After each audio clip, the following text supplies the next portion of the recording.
নমস্কার বন্ধুরা, আশা করি আপনারা সবাই ভালো আছেন, সুস্থ আছেন।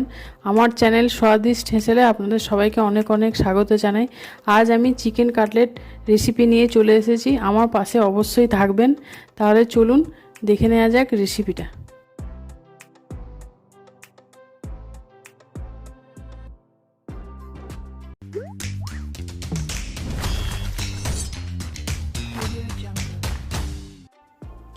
দেখুন, এখানে আমি 300 গ্রামের মতো চিকেন কিমা নিয়েছি। একটু বড় সাইজের নিয়েছিলাম, তারপর আমি গ্রাইন্ডারে একটু পেস্ট করে নিয়েছি। কিমার সাইজেরই, খুব একটা বেশি পেস্ট করিনি।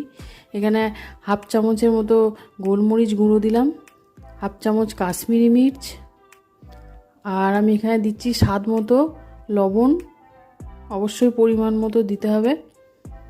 আর আমি এখানে দিয়ে দিচ্ছি ছোট করে কুচি করে কেটে রাখা পেঁয়াজ 2 টেবিল চামচ। আর আমি এখানে দিয়ে দিচ্ছি 1 চামচের মতো আদা কুচি, 1 চামচ দিয়ে দিচ্ছি রসুন কুচি, আর আমি এখানে দিয়ে দিচ্ছি 1 চামচের মতো পুদিনা পাতা কুচি করে কেটে রাখা, আর 2 টেবিল চামচের মতো ধনেপাতা কুচি, আর 1 চামচের মতো কাঁচা লঙ্কা কুচি, আর একটু হাফ লেবুর রস আমি এখানে দিয়ে দিচ্ছি। এরপর একটু গরম মশলা হাফ টেবিল চামচের মতন এখানে দিয়ে দিচ্ছি। এবার এখানে আমি অ্যাড করব 2 টেবিল চামচ সাদা তেল, রিফাইন্ড অয়েল। দেখুন, ওই একই চামচে আমি 2 টেবিল চামচের মতন রিফাইন্ড অয়েল অ্যাড করে দিলাম। এবার দেখুন, এখানে আমি 3 চামচের মতো ব্রেড ক্রাম্বস অ্যাড করে দেবো বাইন্ডিংয়ের জন্য, যাতে ভালোভাবে হয়। একটুখানি আমি এখানে চিনি অ্যাড করছি। এবার এই মিশ্রণটিকে আমি ভালো করে হাতের সাহায্যে মেখে নেব। আর আপনারা চাইলে এখানে যে মশলাগুলো আমি দিলাম, আদা কুচি, পেঁয়াজ কুচি, রসুন কুচি, এগুলো বেটেও দিতে পারেন। আমি একটু কুচি করে দিয়েছি, তাতে কাটলেটটা হওয়ার পর টেস্টটা খুব ভালো মুখে লাগে, বেশ সুন্দর হয়। আপনারা চাইলে বেটেও দিতে পারেন। দেখুন, এরকমভাবে আমি মেখে নিলাম মিশ্রণটাকে খুব ভালো করে, যাতে মশলাগুলো সব ভেতরে ভালোভাবে মিশে যায়, সেরকমভাবে আমি মেখে রাখছি। দেখুন, এইভাবে আমার এটা মাখা হয়ে গেল। এবার আমি এই মিশ্রণটিকে সাইডে রেখে দিচ্ছি। দেখুন, এবার একটা বাউল নিয়ে নিলাম কাঁচের। এখানে 3টে ডিম আমি ফাটিয়ে নিচ্ছি। এরপর আমি এখানে একটুখানি গোলমরিচ অ্যাড করছি পরিমাণ মতো, আর লবণ অ্যাড করছি, সেটাও পরিমাণ মতনই দিতে হবে। দিয়ে ভালো করে ফেটিয়ে নিচ্ছি ডিমটাকে। দেখুন,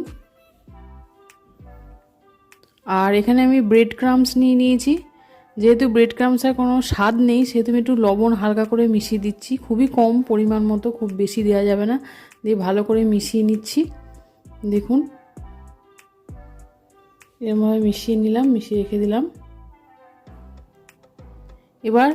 এবার আমি যে মিশ্রণটা আছে ওখান থেকে যেমন সাইজের করব সেরকমভাবে গোল গোল করে এরকম পাকিয়ে নিয়ে দুবার আমি কোটিং করব, দুবার ব্রেড ক্রাম্বসে আর দুবার ডিমে। দেখুন, এরমভাবে আমি করছি। আমি ব্রেড ক্রাম্বসের শেপটা এরমভাবে প্রথমে করে নিচ্ছি। কাটলেটের শেপটা আমি এখানে ব্রেড ক্রাম্বসে প্রথমে ফেলে এরমভাবে শেপ দিয়ে নিচ্ছি। দেখুন, একটু চেপে চেপে হাতে করে, যাতে এটা একটু টাইট হয়। আর প্রথমে একবার ব্রেড ক্রাম্বসের কোটিং দিয়ে নিচ্ছি, তারপর আমি এটা ডিমে ডুবিয়ে দুদিকে ঘুরিয়ে নিয়ে আবার ব্রেড ক্রাম্বসে দিয়ে দেবো। ভালোভাবে ব্রেড ক্রাম্বসে এরমভাবে চেপে চেপে দেবো, যাতে এটা ভালোভাবে টাইট হয়। আর একবারও আমি এটা ডিম দিয়ে কোটিং করব। দুবার করে করলে, দুবার কোটিং পড়লে এটা একটু টাইট হবে, না হলে তেলে পড়লে ভেঙে যাওয়ার সম্ভাবনা থাকতে পারে বন্ধুরা। এই জন্য আমি দুবার করে চেপে চেপে একটু ব্রেড ক্রাম্বস দিয়ে কোটিং করে নিচ্ছি। এবার আমি এটা রেখে একটা ছুরির সাহায্যে আমি এরকম শেপ করে নিচ্ছি একটু। আপনারা যেমন চাইবেন সেরকম শেপ দিতে পারেন। আমি একটু এরকমভাবে চৌকো টাইপের শেপ দিয়ে নিচ্ছি। আপনারা চাইলে চৌকো লম্বাও করতে পারেন বা ডায়মন্ড শেপও দিতে পারেন। আমি এরমভাবেই করে নিচ্ছি বন্ধুরা। দেখুন, এরমভাবে হাতের সাহায্যে আর একটা ছুরির সাহায্যে চেপে চেপে সাইডগুলো এরমভাবে করে নিচ্ছি, যাতে সুন্দর একটা সাইজ আসে। এরকমভাবে দেখুন, এরমভাবে আমি করে নিলাম। আর আমি সব কটাই এরমভাবে তলা থেকে একটুখানি করে নিলাম যাতে এটা ভেঙে না যায়। আর আমি বাকিগুলো ঠিক সেম প্রসেসেই এরমভাবে করব। আর এরমভাবে দুবার করে কোটিং করব, দুবার ব্রেড ক্রাম্বস আর দুবার ডিমে। দেখুন এরমভাবে আমি 4টে তৈরি করে নিলাম, ঠিক সেম প্রসেসেই আমি এই 4টে তৈরি করে নিলাম বন্ধুরা দেখুন। আর তৈরি করার পর এগুলো আধ ঘন্টা আমি ফ্রিজের মধ্যে রেখে দেবো, যাতে এটা খুব সুন্দরভাবে একটুখানি ভালোভাবে হয়।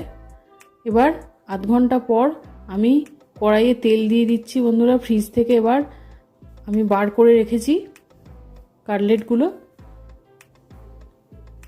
দেখুন আধ ঘন্টা ফ্রিজে রাখার পর আমি এবার তেলটা হালকা গরম করে নিয়েছি। এরপর আমি কাটলেটগুলো দুটো দুটো করেই করছি এখানে। আপনারা চাইলে বেশি করে তেলের ওপর ছাড়তে পারেন। আর তেলের গ্যাসের ফ্লেমটা খুবই কম রাখতে হবে, একদম না কমিয়ে করলে ওপরটা পুড়ে যাবে আর ভেতরটা চিকেনগুলো কাঁচা থেকে যাবে। যার জন্য একদম লো ফ্লেমে দিয়ে এগুলো একটু সময় নিয়ে ভাজতে হবে বন্ধুরা। দেখুন খুব বেশি বাড়ানো চলবে না, তাহলে উপরটা পুড়ে যেতে পারে আর ভেতরটা হবে না বন্ধুরা। এরমভাবেই হালকা আঁচে এরমভাবে উল্টে পাল্টে আমি বারবার করে ভেজে নেব কাটলেটগুলো। দেখুন দেখুন বন্ধুরা, এবার খুব হালকা হাতে আস্তে করে সাপোর্ট নিয়ে এরমভাবে উল্টে দিতে হবে, খুব জোরে জোরে করলে হবে না।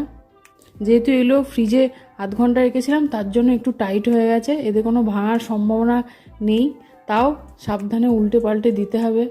এরমভাবে দেখুন দিয়ে দুদিকটাই ভালোভাবে একদম কম আঁচেই ভাজতে হবে বন্ধুরা।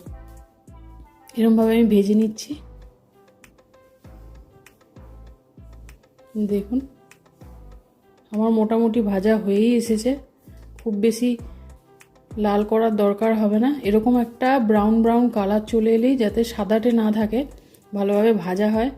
এবার একটা ব্রাউন কালার চলে এলে দেখুন এবার আমি তুলে নিচ্ছি। এবার সুন্দরভাবে হয়ে গেছে, তেলটা ভালো করে ঝারিয়ে আমি তুলে রাখছি। এই সেম প্রসেসেই আমি সবকটা করে নিলাম। দেখুন বন্ধুরা এবার গরম গরম পরিবেশন করে দিচ্ছি। আর এগুলো গরম খেতে খুব ভালো লাগে। আমার রান্না যদি আপনাদের ভালো লেগে থাকে তাহলে অবশ্যই লাইক শেয়ার সাবস্ক্রাইব করে আমার পাশে থাকবেন আর কমেন্টের মাধ্যমে জানাবেন। আবার এক নতুন রেসিপি নিয়ে হাজির হব। ততক্ষণে আপনারা সুস্থ থাকবেন, ভালো থাকবেন। নমস্কার বন্ধুরা।